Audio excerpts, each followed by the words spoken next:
हाय, स्वागत है आप सभी का हमारे YouTube channel science account word में। जैसा कि हमने आपको पिछले वीडियो में कला पारगम्यता के सिद्धांत, परासरण, विसरण एवं परासरण में अंतर, परासरण के प्रकार, अंतः परासरण और बाह्य परासरण में अंतर, पादपों में परासरण के महत्व के बारे में बताया था और साथ ही ये भी बताया था कि हम नेक्स्ट वीडियो में आपको क्या क्या पढ़ाएंगे। तो हम आइए इस वीडियो में आपको विलयन के प्रकार, परासरण दाब, स्फीति दाब, भित्ति दाब और विसरण दाब न्यूनता के बारे में बताते हैं। तो आइए हम वीडियो को स्टार्ट करते हैं। तो हमारा पहला टॉपिक क्या था? विलयनों के प्रकार, मतलब टाइप्स ऑफ सॉल्यूशन।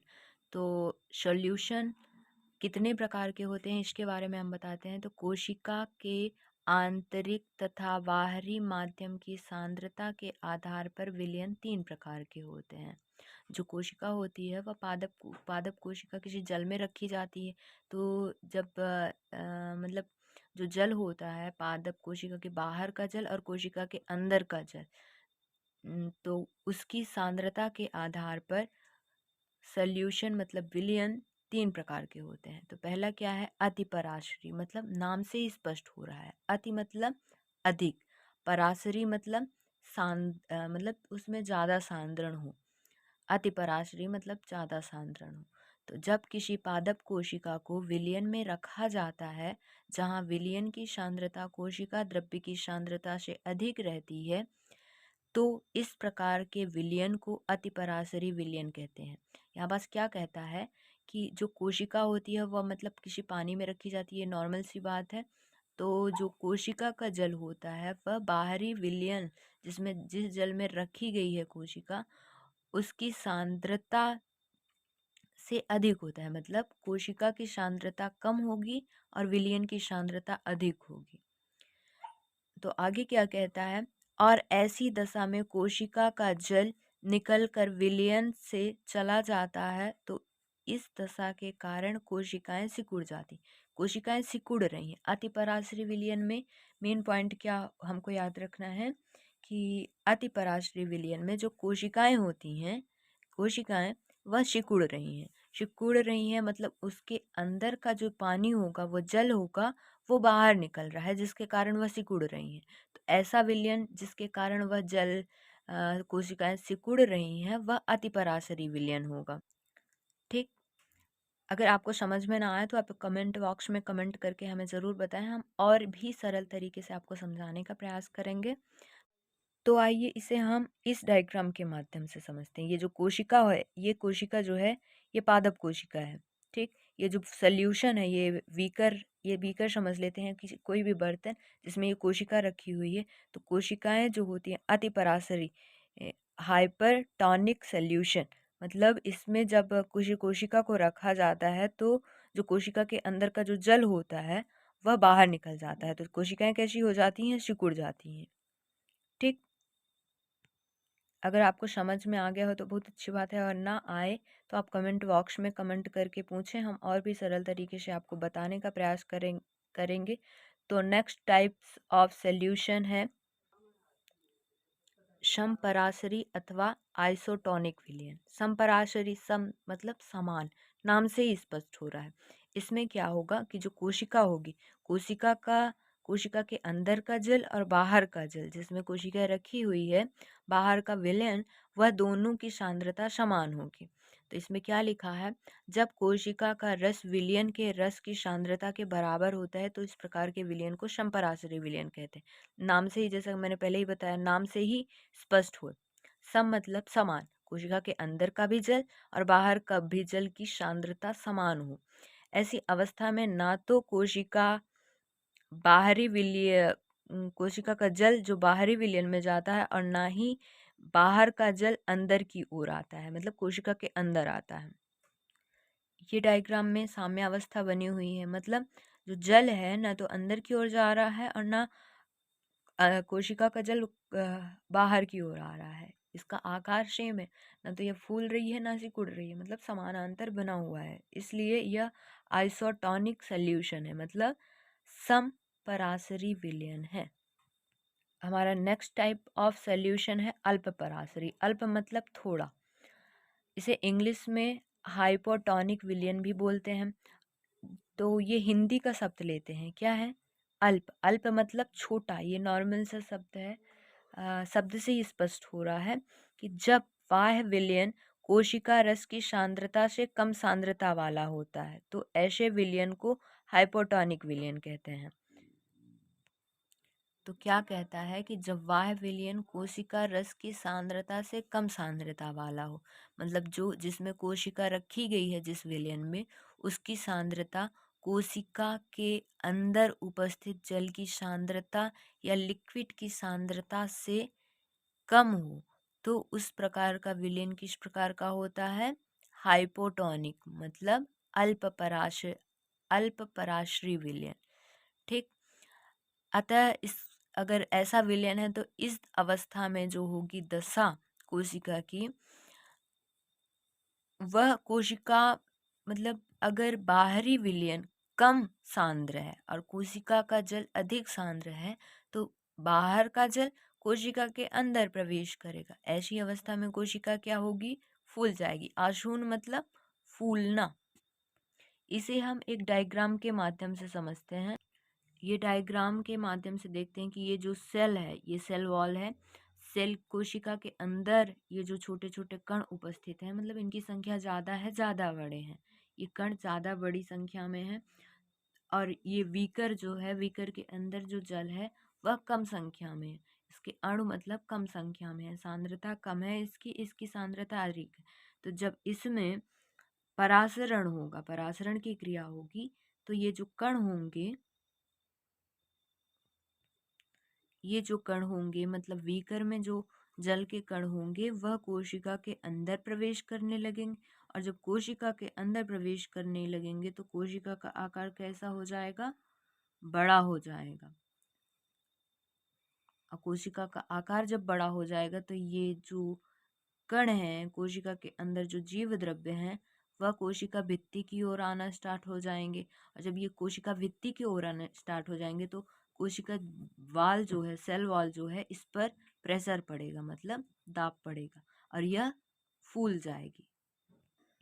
तो आइए हम नेक्स्ट टॉपिक स्टार्ट करते हैं। इसमें क्या है कि परासरण दाब। परासरण दाब मतलब ऑस्मोटिक प्रेशर। इसे ओपी से भी दर्शाया जाता है। तो वह अधिकतम दाब जो एक अर्धपारगम्य झिल्ली के द्वारा विलयन को उसके शुद्ध विलायक से पृथक करने पर विलयन में उत्पन्न होता है, परासरण दाब कहलाता है। तो जब जो हमने अभी परिभाषा देखी उसके अकॉर्डिंग क्या कहता है कि वह अधिकतम दाब जो अर्धपारगम्य झिल्ली के द्वारा विलयन को उसके शुद्ध विलायक से पृथक करने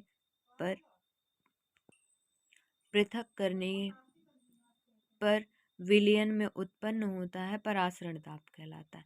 मतलब जो ये कम सांद्र विलयन है और यह अधिक सांद्र विलयन है। तो जो अधिक सांद्र विलयन होता है उसकी ओर कम सांद्र वाले विलयन की ओर से किसके कण जाते हैं? विलायक।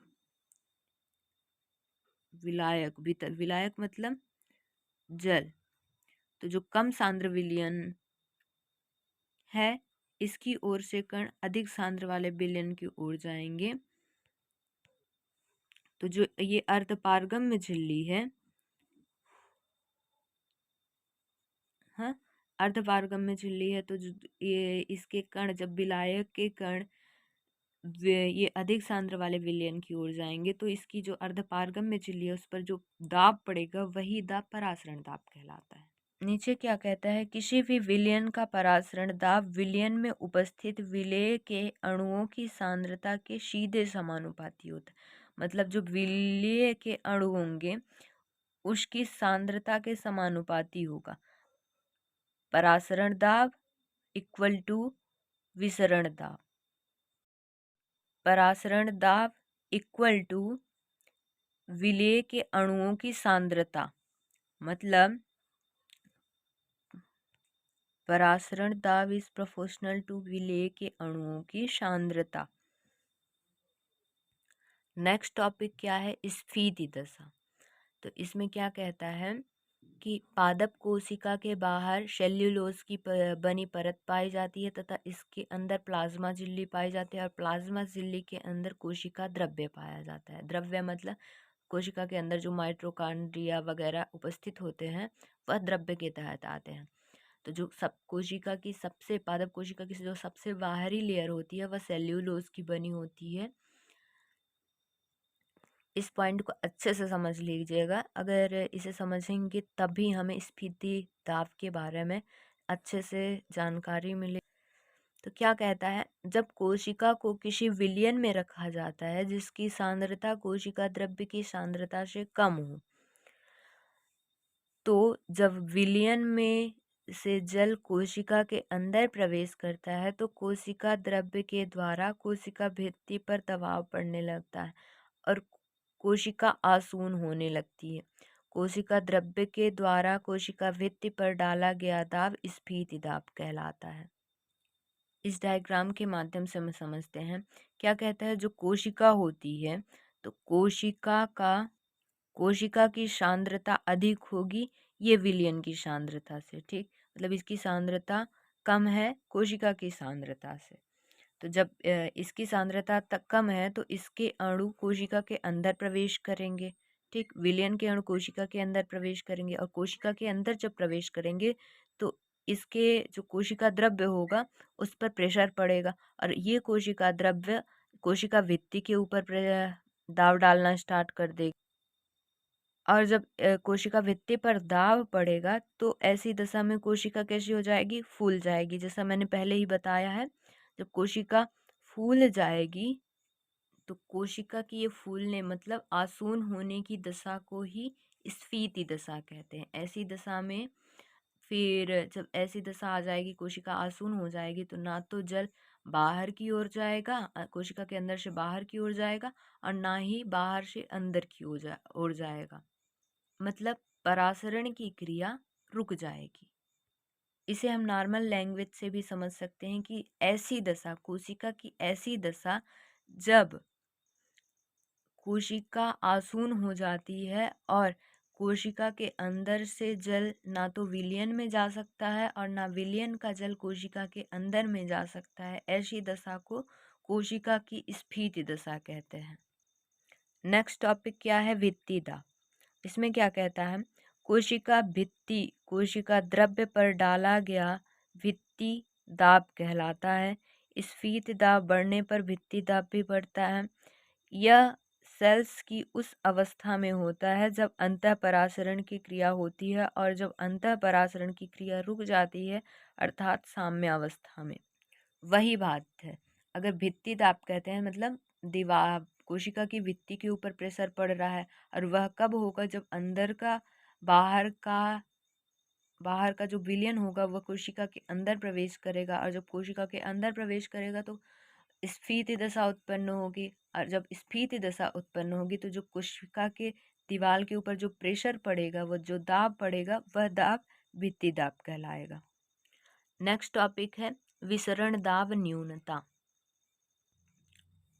तो आइए इसको देखते हैं। इसमें क्या कहता है, किसी भी विसरण दाब तथा उसके शुद्ध विलायक के विसरण दाब के अंतर को विसरण दाब न्यूनता कहते हैं। जो नॉर्मल विलयन होगा उसके विसरण दाब और जो किसी भी तंत्र मतलब कि कोशिका का द्रव्य है या फिर किसी का भी द्रव्य है उसके दाब में जो अंतर आएगा वो जिसका उसका विसरण दाब में जो अंतर आएगा वही विसरण दाब न्यूनता कहलाता है।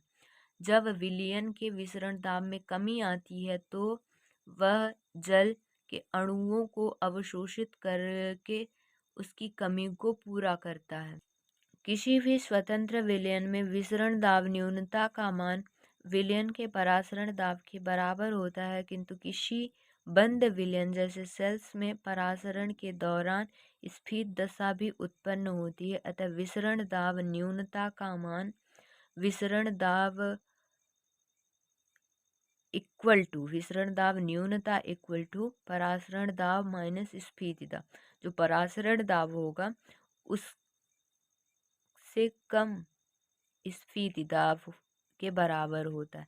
जो या अगर इतना नहीं समझ में आता है तो हम ये जो लिखा है विसरण दाब किसे कहते हैं, अगर क्वेश्चन आता है तो उसमें क्या कहेंगे, परासरण दाब और स्फीत दाब के अंतर को ही विसरण दाब न्यूनता कहते हैं। वीडियो में जो आपको समझ में ना आया हो आप हमसे कमेंट बॉक्स में कमेंट करके पूछ सकते हैं। नेक्स्ट वीडियो में हम आपको स्वतंत्र ऊर्जा एवं जल विभव की अवधारणा, जल विभव के घटक, पादप कोशिका में परासरणी संबंध, दो संलग्न कोशिका के मध्य जल संबंध, विसरण दाब न्यूनता तथा जल विभव में अंतर, ये सबसे महत्वपूर्ण क्वेश्चन है। इसके बारे में हम आपको नेक्स्ट वीडियो के माध्यम से बताएंगे। अगर आपको वीडियो पसंद आया तो लाइक, सब्सक्राइब और शेयर करना ना भूलें। और अगर आप अपने दोस्तों की मदद करना चाहते हैं तो वीडियो को शेयर करें और सब्सक्राइब करने के लिए भी बोलें, जिससे नए वीडियो डायरेक्ट उन तक पहुंच जाएं और वो अपनी स्टडी कंटिन्यू कर सकें। Thank you for watching. आपका दिन मंगलमय हो। जय श्री राम।